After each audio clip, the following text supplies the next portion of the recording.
And I spoke at these services that probably my father, he arranged everything where he wanted to be buried and everything. And he wanted to have his services in a church that he attended.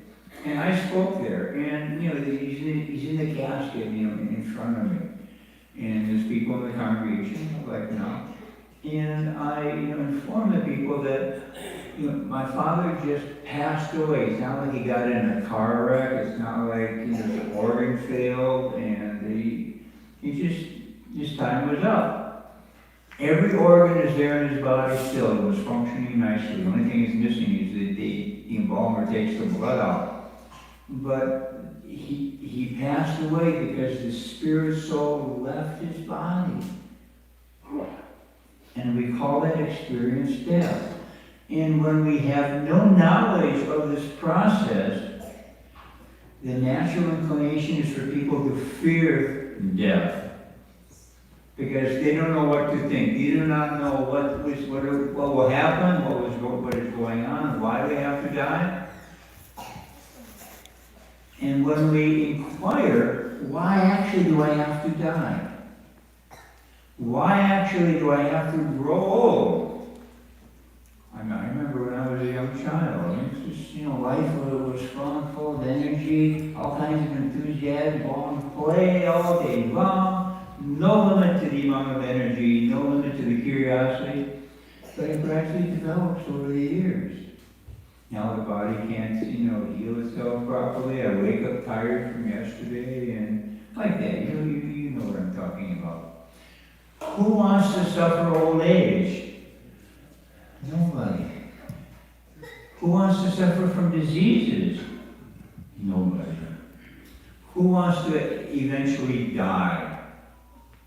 Only a crazy person. It's because these characteristics, birth, old age, disease, and death, pertain to the body only. They do not pertain to the spirit soul. And we are the spirit soul in this body. So for the spirit soul, Krishna explains very nicely in Bhagavad Gita, there's never birth and death. For the soul, it does not take place. Only the material body of the conditioned spirit soul takes birth, grows older, suffers diseases, and eventually dies. So the Vedic literatures inform us that there are many, many different species of life within the universe. Specifically, 8,400,000 different species. And they give a breakdown. So many hundreds of thousands in the water, as fish and aquatics, so many hundreds of thousands of insects and birds and then beasts, and 400,000 different species in the human form. And the human being has the unique ability of all these 8 million species, we have the unique ability to inquire, why do I have to grow old, suffer disease, and die? The cows, they cannot ask these questions. The dogs, the trees, nobody else can ask these questions and search for the answer. It's only afforded to the human form of life. So the purpose of this human body, of this human life, is to seek answers to these questions. Why do I have to grow old? Why do I have to suffer disease? And why do I have to eventually die? And the Vedas say that unless one comes to this platform of inquiry along these lines, they're no different than an animal. Even though they have a human body, they're no different than an animal. Because an animal cannot inquire. And so a human form that does not inquire is actually worse than an animal. Because if you have the ability and you do not utilize it, you're worse off than a living entity who does not have that opportunity. So the purpose of this human form of life is to inquire, who am I? And the Vedic literatures teach us that I'm the spirit soul giving life to this material body. We are a tiny particle of God, just like I've got a gold wedding ring here. The gold in this ring is qualitatively the same as a golden mountain. Qualitatively, it's the same. You analyze the qualities of this tiny piece of gold here, and you analyze the qualities of the gold in the mountain, there's no difference. But quantitatively, there's a great deal of difference. This is a few grams, and a mountain has millions of tons. So similarly, as spirit, soul, as a tiny part of God, we are qualitatively the same as God. Just like a drop of water from the ocean. You take one drop out and you examine that drop, chemically, the physical properties of it, and every quality that that drop has, the ocean also has. But the ocean, due to its vast size, has qualities that the individual drop cannot have. You will not find fishes swimming in the drop of water. You will not find plants growing in the drop of water, like this. So God has qualities that we do not have simply because we are a tiny, tiny particle of God. But why do we not understand that we're all a tiny part of God? It's because we're thinking, I'm this body. Prabhupada would call this skin disease. According to the nature of the skin on, someone is thinking, I'm an American, I'm an Indian, I'm a woman, I'm a man. Someone is thinking I'm a demigod, someone is thinking I'm a dog, a fish, a tree, like this. And because we are misidentifying the self with the body, we cannot understand our true spiritual, godly nature. We don't have access to it.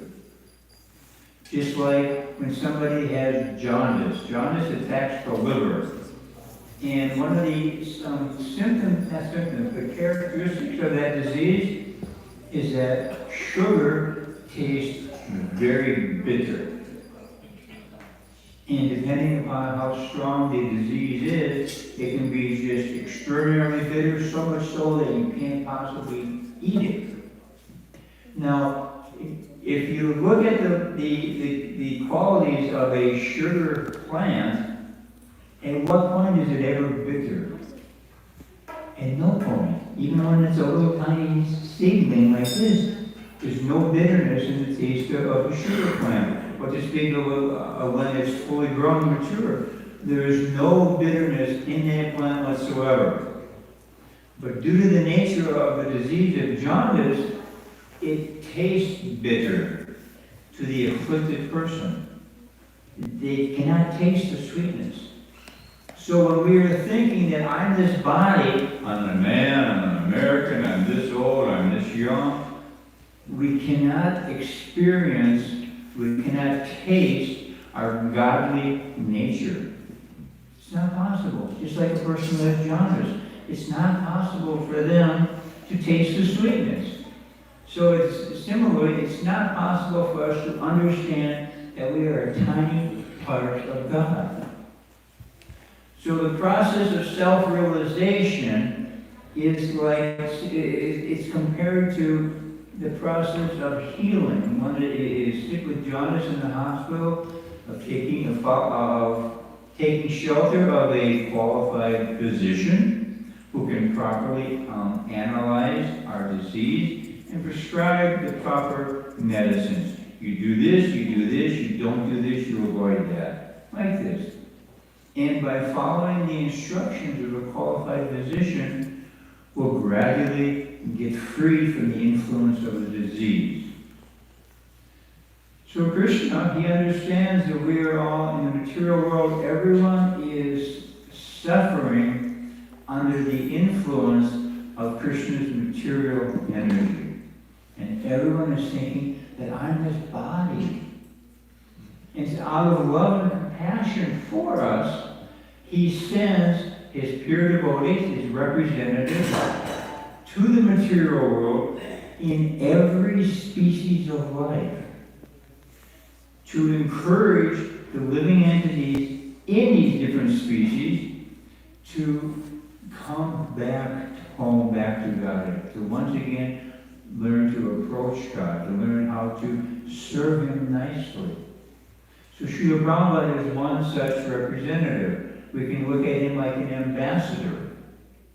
An ambassador for a country has signatory power of the government that he's representing in the country that he's posted to. Whatever that ambassador signs, whatever agreement that he signs, it's accepted as the law. So the same way, the spiritual master, he comes to this material world as an ambassador of God. And he teaches us, he brings us the message of God, which in Vedic culture, Bhagavad Gita is 101s for spiritual knowledge. Srimad Bhagavatam, which we're studying now and read a verse from, gives us further knowledge. So like this, by studying the Vedic literatures given by the Supreme Lord through the agency of the Acharyas and the Guru Parampara, we can actually very quickly acquire the knowledge and understand the process for healing ourselves, for becoming healthy, just like a patient in the hospital. And very quickly, we can reawaken our dormant love of God, which is lying in our heart. It's dormant, but it's there in our heart. Just like a baby bird, freshly born out of the egg, has the dormant ability to fly. It can't fly right away. It can't. But after a few days, very short period of time, that ability becomes manifest. So in the same way, by just a little bit of endeavor to understand who is God, who am I, what is my relationship with God, to find a bona fide spiritual master or acharya who is presenting properly the message from the Lord, we can very quickly reawaken that dormant love of God. Very quickly. In this one lifetime, we can achieve pure love of God. But there's a process. And Kardama Muni, he understands what this process is. He's dedicated many lives to following the processes of mystic yoga and the accumulation of mystic powers. And he is able to speak to the Supreme Lord Vishnu directly, one-on-one. Lord Vishnu came to see him in his ashram because he was so pleased with the spiritual penance and austerities performed by Kardama Muni that he appeared before him. And the Lord agreed that he would become the son of Kardama Muni and Devahuti, his wife, the daughter of Swayambhuva Manu. So, Devahuti, after she agreed to marry Kardama Muni, she gave up all of her attachment to her opulence and life as a princess of the emperor, and lived with her husband, who was a very renowned sage, in a little hut on the bank of the Saraswati River. And she served her husband very nicely, and so much so that she was no longer interested in taking care of her own self, or her own body. And gradually, over a period of time, her body became thin and emaciated. And Kardama Muni, her husband, he was a great sage. He had his duties and responsibilities, and he was completely focused on those.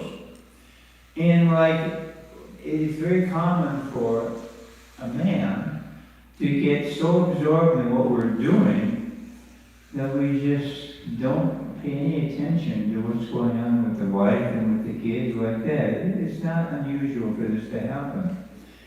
And then one day, Kardama Muni just realizes that my wife is just, pale and thin and emaciated because she's not taking care of herself properly. She wasn't neglecting. She was just so absorbed in serving her great husband, Kardama Muni, that she didn't take time for herself. And so out of love and affection for his wife, he wanted to reward her. Now, Kardama Muni has achieved perfection in the Eightfold Mystic Yoga System and in the cities, the mystic perfection. And so because of his spiritual powers and his mystic city, these aren't spiritual powers, they're material powers, but he was able to create an airplane in the form of a big palatial building, many floors, and this palatial building was able to fly, and not just from one town to another town, but from one planet to another planet. And he took his wife, Devahuti, on this airplane, this mystic airplane, and he took her to all of the heavenly places throughout the universe, and they spent many, many years. Actually, before that, by his mystic power, he called for around 1,000 maidservants. And they took her into the river and they cleansed her. They helped her to restore her natural beauty. So when she had her natural beauty restored, that Kardama Muni took her on this celestial airplane. And they traveled throughout the heavenly planets for many years. Because Kardama Muni wasn't interested in seeing these things. He was a renounced yogi. But he wanted his wife to experience these things because women are interested in like this. My wife just got back from India this Tuesday. So already she's talking about the next trip she wants to go. And it wasn't just one trip. She's talked about going to next year. It's like this. So after traveling around the heavenly planets for many, many years, they also engaged in procreation. And Kardama Muni impregnated his wife with 9 daughters. And in the heavenly planets, for those who are very advanced, it's not like pregnancy, it's not like what we experience here, where it's a duration of many, many months, and there's much tribulation and pain for the women. In the heavenly planets, the day they are conceived, they give birth. Fancy that. And so the day that the 9 daughters were conceived, they fully grown. And